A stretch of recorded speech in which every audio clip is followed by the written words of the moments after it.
This is a Lamborghini Diablo. Not any old raging bull, but the last of the line. A range-topping 211-mile-an-hour GT version that was quickly slipped out of the factory before those sensible Germans from Audi took over the company. Under the not-so-subtle body kit, the GT is actually lighter than the standard Diablo and more powerful. Out onto the track then in the fearsome Diablo GT. Surely a car more designed for the road than the racetrack.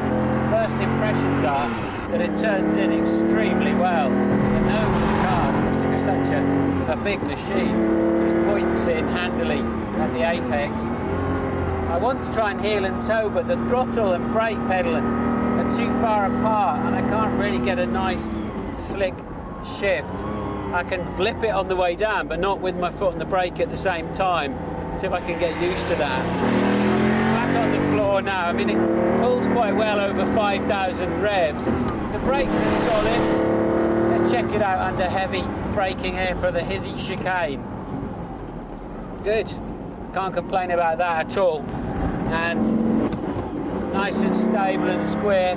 It feels though as if the brakes are not going to do too many hot laps of a racetrack. And once again, you've got to get it well over 5,000. Long throttle travel, back end of the car going like there, and even at 110 miles an hour, the wheels lifting slightly off the ground and spinning. Once again, nose pointing in very predictably, very nicely. A bit damp under the trees here, so give it a bit of respect. Check the brakes then, down into Lodge hairpin. Gearbox a little bit clunky, you have to give it a fistful to get it to change. So, I'm happy with the handling, I'm moderately happy with the brakes. The gearbox is a little bit clunky and heavy. The engine a bit empty, still making plenty of noise. So the Diablo GT handles and brakes better than I expected. But even though it has allegedly about 100 brake horsepower more than the F40, it's nothing like as much fun on the track.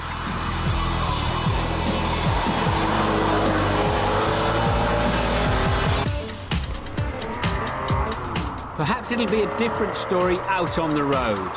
Remember, I want to test whether these supercars can cope with the sort of mundane chores that we all have to do every day. Like popping down the supermarket, for instance, for the weekly shop. Including, of course, finding a parking space. As ever, one spot left, and it's absolutely tiny. Let's see if we can get this baby in there.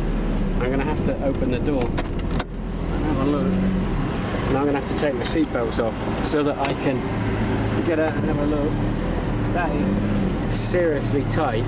Problem is, now the mirror's up in the air. The rear view camera helps a little, but it's strange. It doesn't give you a feeling of distance and it reverses the image. That'll do. Luckily the door goes up rather than out, otherwise I'd have no chance. Let's hope the shopping's a bit less stressy.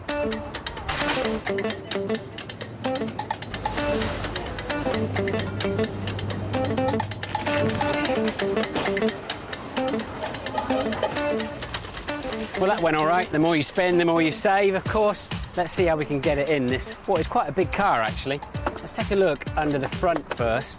And it's full of a vent for some kind of cooling. We'll get some red wine in there, though. Bit of room temperature when it gets back. Extra virgin olive oil. What else can we get in? Spaghetti might just fit on that ledge, but it might block the fan. Anyway, we'll give it a try like that. Right, now surely they left some space at the back, as there's none at the front, but they haven't. It's full of 6-litre V12 and a big exhaust system. At least I can warm the bread up on the way home, so we'll slot that in there. But the rest of it is going to have to come inside with me. Now, I don't look so cool with my shopping in the car with me. The eggs can go in the glove box and the toilet rolls in the passenger seat in case we get any nervous passengers. So, when it comes to real-world practicality, the Diablo GT is right up there with the Ferrari F40. It's a nightmare. Parking takes forever and there's no space to put anything.